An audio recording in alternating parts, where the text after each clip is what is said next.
যুক্তরাষ্ট্রের সাবেক president Jimmy Carter মারা গেছেন। স্থানীয় সময় রোববার বিকেলে জর্জিয়া অঙ্গরাজ্যের প্লেন্সে নিজ বাড়িতে শেষ নিঃশ্বাস ত্যাগ করেন তিনি। কৃষক থেকে হয়েছিলেন প্রেসিডেন্ট।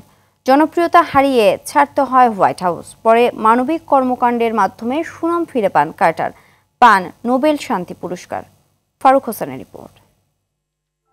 বছর শেষের খুশি নগদে হবে বেশি। নগদ পেমেন্টে নির্দিষ্ট ক্যাটাগরির কেনাকাটায় ৩০০ টাকা পর্যন্ত ক্যাশব্যাক। মারা গেছেন যুক্তরাষ্ট্রের সাবেক প্রেসিডেন্ট জিমি কার্টার। মৃত্যুকালে তার বয়স হয়েছিল ১০০ বছর। তার মৃত্যুতে মার্কিন মুলুকে নেমে এসেছে শোকের ছায়া। কয়েক বছর ধরে ত্বকের ক্যান্সার, মেলানোমা সহ বিভিন্ন শারীরিক জটিলতায় ভুগছিলেন জিমি কার্টার। নিজ বাসভবনে নিবিড় সেবা যত্নে ছিলেন তিনি।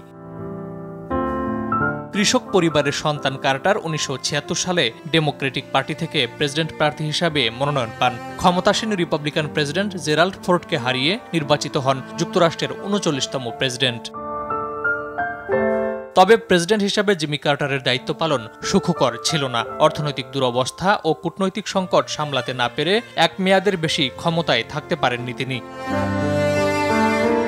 বছর শেষের খুশি নগদে হবে বেশি। নগদ পেমেন্টে নির্দিষ্ট ক্যাটাগরির কেনাকাটায় ৩০০ টাকা পর্যন্ত ক্যাশব্যাক।